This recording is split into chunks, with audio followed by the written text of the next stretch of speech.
Lalur 110 K V substation നിർമ്മാണോദ്ഘാടനം മന്ത്രി K Krishnankutty നിർവഹിച്ചു. തൃശൂർ കോർപ്പറേഷന്റെ വൈദ്യുതി വിതരണം ആധുനികവൽക്കരിക്കുന്നതിന്റെ ഭാഗമായി RDSS പദ്ധതിയിൽ ഉൾപ്പെടുത്തി ലാലൂർ 110 കെ വി സബ്സ്റ്റേഷന്റെ ശിലാസ്ഥാപനവും നിർമ്മാണോദ്ഘാടനവും വൈദ്യുതി വകുപ്പ് മന്ത്രി കെ കൃഷ്ണൻകുട്ടി നിർവഹിച്ചു. തൃശൂർ നഗരത്തിന്റെ വൈദ്യുതി ആവശ്യങ്ങൾ നിറവേറ്റുന്നതിനും ഭാവിയിലേക്കുള്ള വളർച്ച ഉറപ്പാക്കുന്നതിനും ഈ പദ്ധതി വലിയ സംഭാവന നൽകുമെന്ന് മന്ത്രി പറഞ്ഞു. നിലവിലെ വൈദ്യുതി വിതരണ ലൈനുകളിൽ എന്തെങ്കിലും തകരാർ സംഭവിച്ചാൽ തൃശൂർ നഗരം പൂർണ്ണമായും ഇരുട്ടിലാകാനുള്ള സാധ്യത ലാലൂർ 110 കെ വി സബ്സ്റ്റേഷൻ വരുന്നതോടെ അവസാനിക്കും.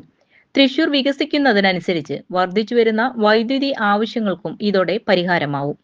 നഗരത്തിലെ വൈദ്യുതി വിതരണം കൂടുതൽ സുരക്ഷിതവും വിശ്വസനീയവുമാക്കും.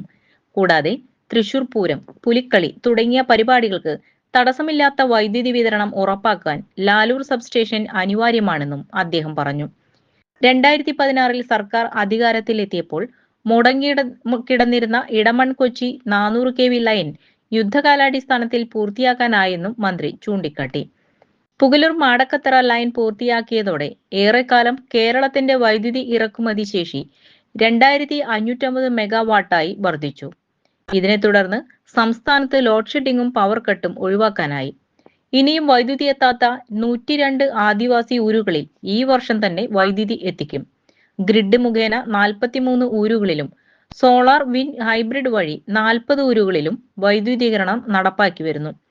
സാമ്പത്തികമായി പിന്നാക്കം നിൽക്കുന്ന 1 ലക്ഷം പേരുടെ വീടുകളിൽ സൗജന്യമായി സോളാർ പ്ലാന്റുകൾ സ്ഥാപിക്കുവാൻ സർക്കാർ ലക്ഷ്യമിടുന്നു. സംസ്ഥാനത്തെ വൈദ്യുതിയും കുടിവെള്ള വിതരണവും ചെയ്യുന്ന ഏക തദ്ദേശ സ്വയംഭരണ സ്ഥാപനമാണ് തൃശൂർ കോർപ്പറേഷൻ. പഴയ മുനിസിപ്പൽ പ്രദേശത്ത് 12.65 ചതുരശ്ര കിലോമീറ്റർ ചുറ്റളവിലാണ് കോർപ്പറേഷൻ വൈദ്യുതി വിതരണം നടത്തുന്നത്. ലാലൂരിൽ പുതിയ 110 കെ വി സബ്സ്റ്റേഷൻ സ്ഥാപിച്ച് വൈദ്യുതി വോൾട്ടേജ് ക്രമീകരിക്കുക, പഴയ വൈദ്യുതി കമ്പികൾ മാറ്റി സുരക്ഷിതമായ ABC കേബിൾ സ്ഥാപിക്കുക, ട്രാൻസ്ഫോമറുകൾക്ക് ഡിസ്ട്രിബ്യൂഷൻ ബോക്സുകൾ സ്ഥാപിക്കുക, ERPSI പദ്ധതി വഴി വൈദ്യുതി വിഭാഗം പൂർണ്ണമായും കമ്പ്യൂട്ടർവൽക്കരിക്കുക, പുതിയ ബില്ലിംഗ് സോഫ്റ്റ്വെയറും കസ്റ്റമർ കെയർ സംവിധാനവും നടപ്പിലാക്കുക, നിലവിലെ 33 കെ വി സബ്സ്റ്റേഷനിൽ പുതിയ 8 MVA ട്രാൻസ്ഫോമർ സ്ഥാപിക്കുക, പഴക്കം ചെന്ന ട്രാൻസ്ഫോർമറുകൾ മാറ്റി പുതിയ ട്രാൻസ്ഫോർമറുകൾ സ്ഥാപിക്കുക, APFC പാനൽ സ്ഥാപിക്കുക, 57 kilometre high tension UG cable സ്ഥാപിക്കുക, സ്വരാജ് റൗണ്ടിൽ UG കേബിൾ വഴി വൈദ്യുതി വിതരണം നടത്തുക, സ്മാർട്ട് മീറ്റർ സ്ഥാപിക്കുക, KECBയുമായി ചേർന്ന് SCADA പദ്ധതി നടപ്പിലാക്കുക തുടങ്ങിയവയാണ് 135.3 കോടി രൂപയുടെ RDSS പദ്ധതിയിൽ ഉൾപ്പെടുത്തിയിട്ടുള്ളത്. ഇതുവഴി കോർപ്പറേഷന്റെ പടിഞ്ഞാറൻ മേഖലയിൽ ഗുണമേന്മയുള്ള വൈദ്യുതി തടസ്സമില്ലാതെ നൽകാൻ കഴിയുമെന്നാണ് പ്രതീക്ഷ. 38 കോടി രൂപ ചെലവഴിച്ചാണ് ലാലൂരിൽ സബ്സ്റ്റേഷൻ സ്ഥാപിക്കുന്നത്. മേയർ MK വർഗീസ് അധ്യക്ഷത വഹിച്ചു. P ബാലചന്ദ്രൻ MLA കരാർ കൈമാറ്റം നിർവഹിച്ചു. ഡെപ്യൂട്ടി മേയർ ML റോസി വിശിഷ്ടാതിഥിയായി. Corporation electrical engineer TS Jose report അവതരിപ്പിച്ചു.